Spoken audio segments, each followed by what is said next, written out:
Hi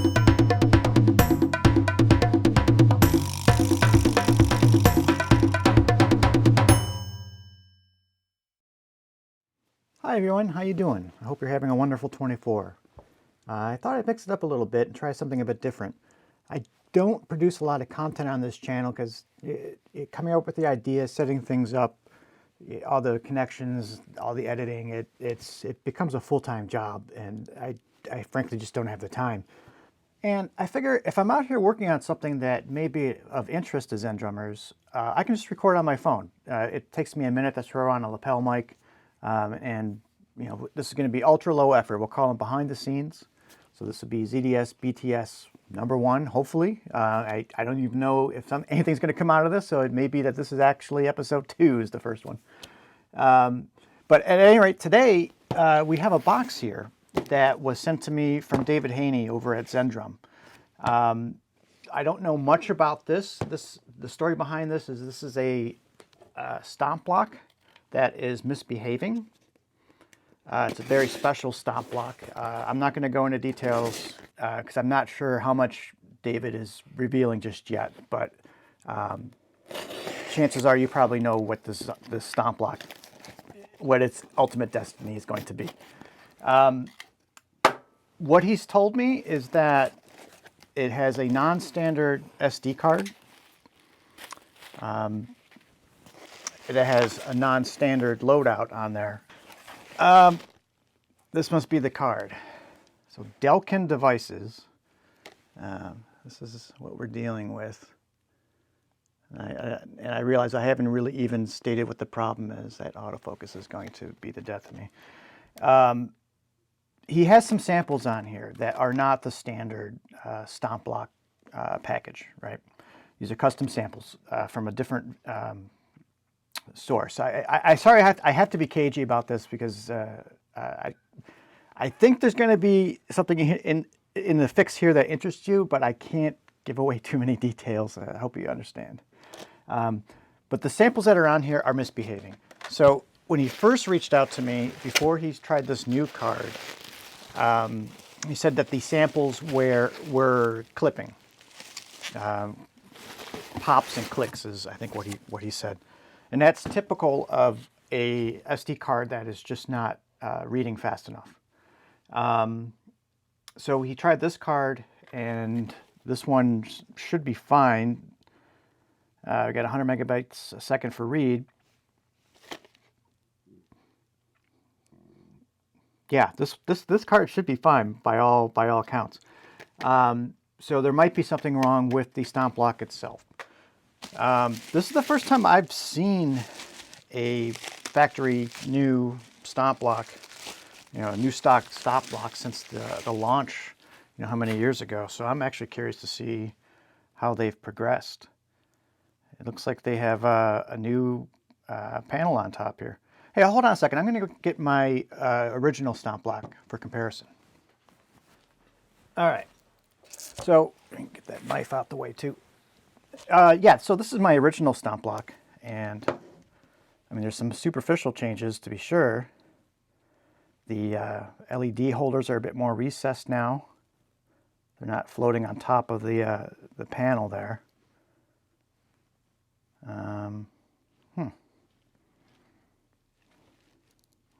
Looks like the same switches. Not much else is visually different. Oh, I like that they did this.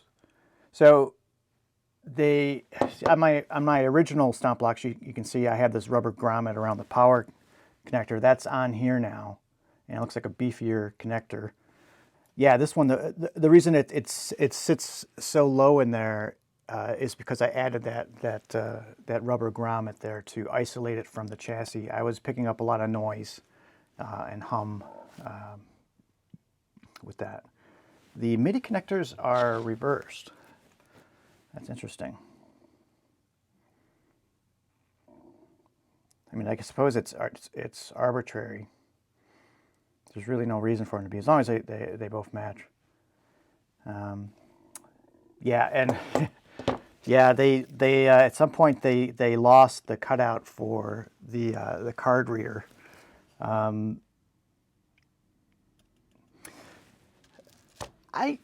I don't understand the thinking behind that.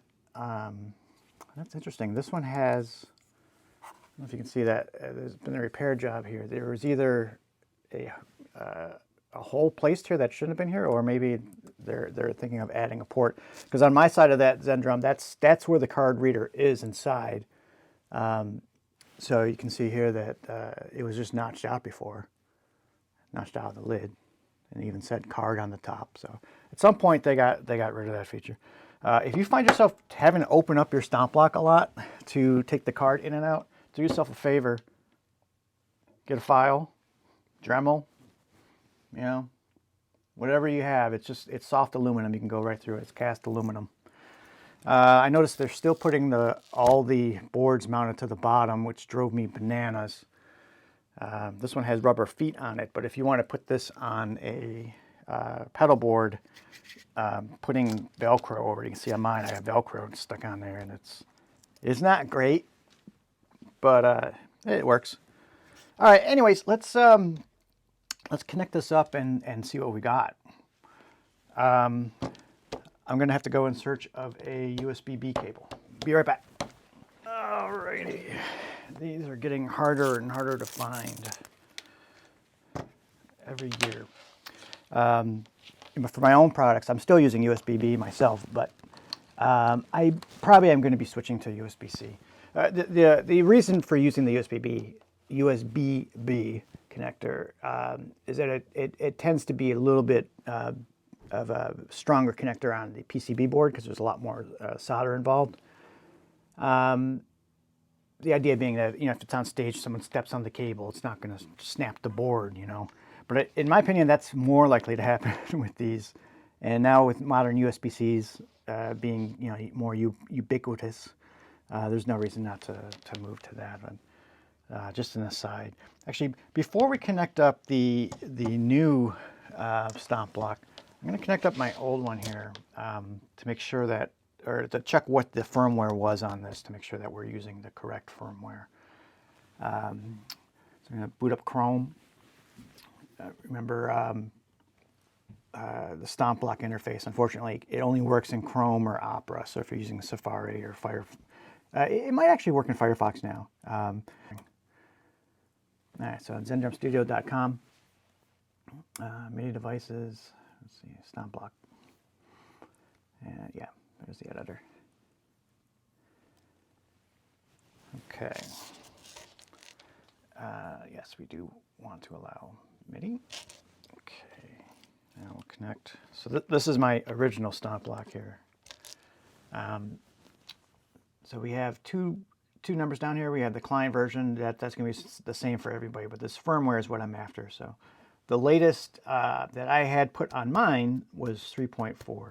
Now let's go ahead and check. This is the new stock Stompblock. So this has 3.5. Interesting. That's very interesting. I'm going to have to look into why I don't use 3.5.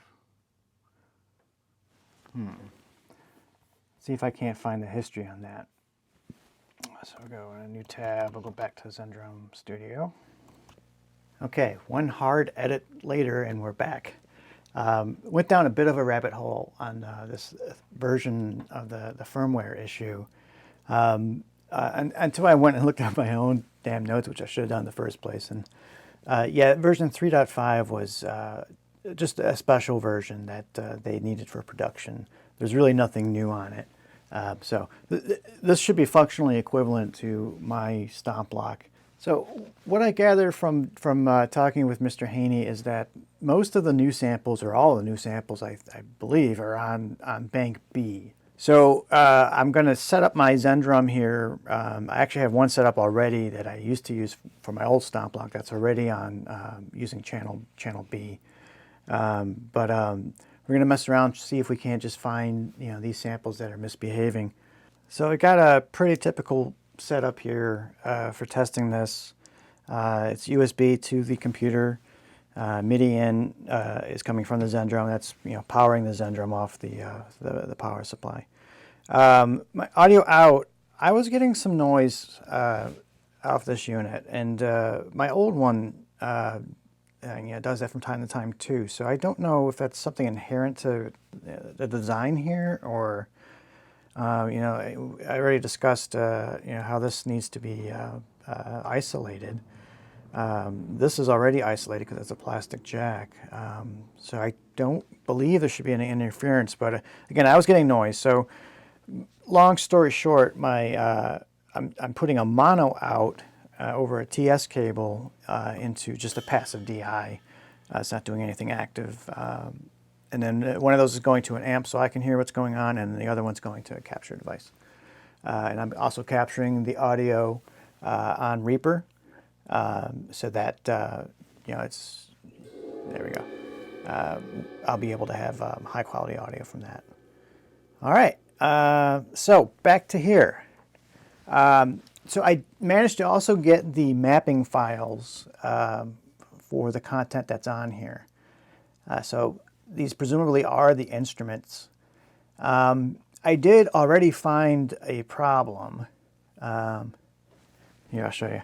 There's a problem here with sample 62. I noticed that when I hit it, and then try to hit it faster and faster. Oh, see, it I don't know if you're catching that, but it's capping out. That tells me that that particular instrument is basically sucking up all the polyphony.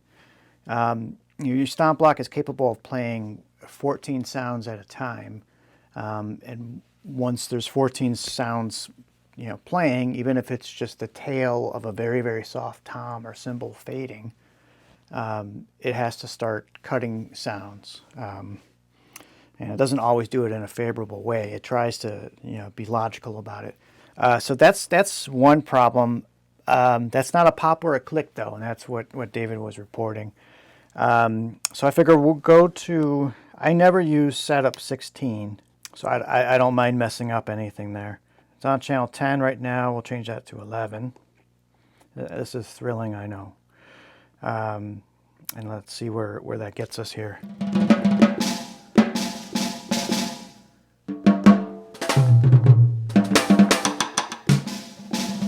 All right, nothing is where I would put it, so no surprise there.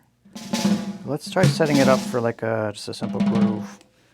So we'll go over to note, and I'm going up on note. I don't know if the camera's picking that up, probably not at all, because I couldn't be bothered to set up proper camera angles. Okay, so that's 30, and you can see on the Stompblock screen it is picking 30 Latin snare drag. I want that to be like a hi-hat. Where are the hi-hats? Here we go. Let's go for dark. What's the closed right here? It's 86. Let's go for 86 here. Oh, I notice also that that trigger is in multi-layer mode. So go up to 86. Sounds like there's a lot of good stuff on this card, just flipping through, I tell you.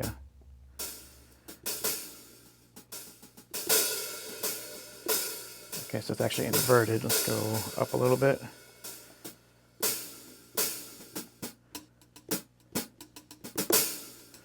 That's what it's supposed to be. So 84 is the bass, and then it's doing layering. So it's the next four notes, and that's, I'm sure David set it up that way on purpose. I like to have the same over here. So that 30, go way up here to 84, was it? Yep. That actually works really well. I'm not mad at that at all. Let's get a kick going. I like that it's short, because again, I'm looking to maximize my polyphony. I don't want anything that's got a long tail on it, right?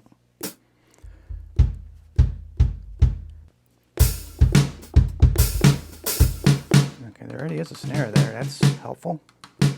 That's also in multi-layer mode, so I'm getting my lightest hits are on X stick. Let's actually bump that up a little bit. It's not set up the way I thought they would be set up for multi-layer samples. So that's something I'll have to point out to David.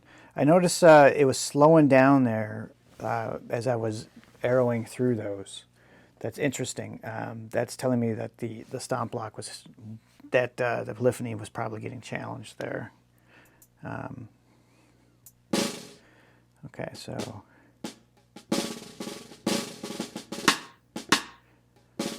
let's go down 1.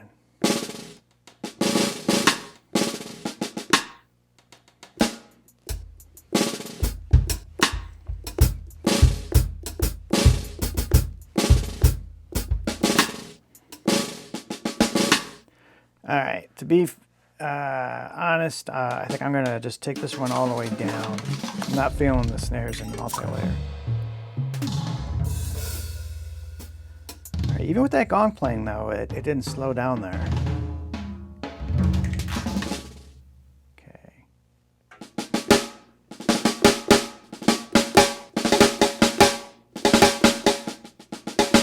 Yeah, that's good.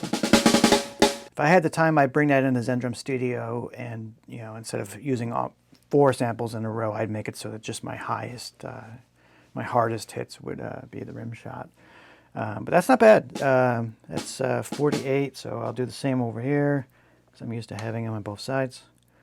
All right, so that one's in 4-layer mode.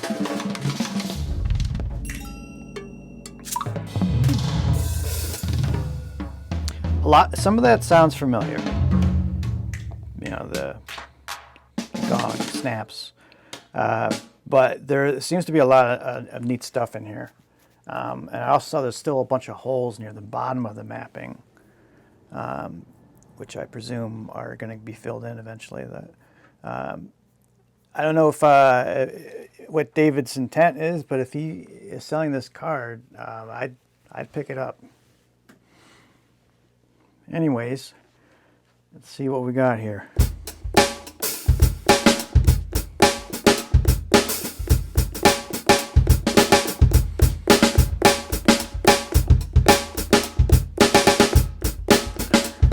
I'm not hearing pops. I'm not hearing anything weird, really. He said it particularly with the snares.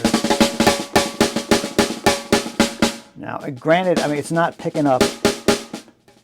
I mean, the ZenDrum's picking up, but it's not being able to. It's not playing every little ghost note, because a lot of those are getting chopped off by the polyphony problem. I'm not sure what the problem is here. This may be an anticlimactic video. Well, let's go back and take a look at that one sample. I think it was 64 or 62. But that was that tom that was maxing out the polyphony when I would start to hit it. Not even very rapidly, just a couple times a second maybe. So let's go take a look at what's going on with that. Let's fire up Restomp here.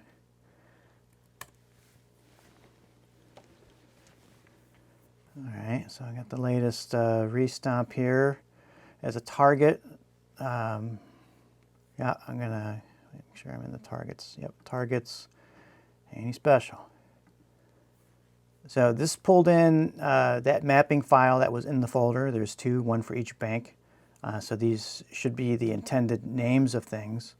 If we go down here to, oh, look at that. Oh yeah, okay, so it was not using the mapping before. So we were saying it was note 62, right? Yeah, 62. 62, that doesn't seem right. Because I'm looking at bank A. All right, lesson learned, kiddies. Make sure you're looking at the right bank. 62, yeah, there we go. All right, so now they match. Oh, and look at this. That's 15 megabytes. That's a lot of bytes. Let's open it up. You can see how a lot of these are less than a megabyte. The shorter the sample, the less polyphony you're going to use. And you can see from the just from looking at that there is a long decay on there. These are 4 seconds, 5 seconds. At the high end here, almost 6 seconds. Yeah, look at that there's that hit, and then it just fades and fades and fades and fades and fades. So that's the problem with this one. Well, it won't have the problem in here because that's playing it locally. But we're definitely having that problem on the Zendrum. So with that in mind, let's look for some larger samples. Maybe that's the problem. Maybe he was having problems with polyphony and things were cutting or clipping. So here, yeah, here's another one. I would say that anything over, it depends on the instrument, but anything over 10 megabytes for sure is kind of pushing it. Yeah. See these tails? Yeah, that's no bueno. It sounds great if you have the polyphony to spare or the audio channels to spare, but the Stompblock just doesn't. 12 megabytes for a hat. See, the closed hat hit was only 1, so that's a lot of slosh. He really let the cymbals ring on that one. So one recommendation I'm going to have is to trim some of these samples down. I think the bottom line here is just make sure you have short samples. It can really make or break this. And yeah, I tell you what, in closing thoughts, they are still making a solid product here. This makes a great backup. I've used them in the past, for my VST-based rig. BFD, if my Mac doesn't boot, or if for some reason a roadie trips over a power cable, I can't wait the 3 minutes or whatever for everything to come back to being stable. I could just switch over to this, and I use the through button for that. Anyhow, I guess that just about does it. It's a bit anticlimactic, I know. I think people often get confused that I have a lot to do with these. I came up with the original design and wrote the firmware for it and the software for it, and but I really had nothing to do with this. So this is all David and crew, and it's fantastic. It actually seems to be getting better. I'm a little biased, but cannot recommend enough. And again, I don't know what David's intent is with this card, but if it becomes a product or perhaps the new loadout for these, I would definitely pick it up. It's fantastic. Anyway, that's it. Again, this is an experiment. It's a little bit different. If you like this kind of thing, leave a comment below. Let me know, and I'll make more of it. Subscribe, like, all that stuff. Again, I only make these videos every once in a while, but I'm going to try to make them a bit more. I just have to figure out a way to kind of streamline the whole process, because this quickly got out of control as usual. But anyways, see you next time.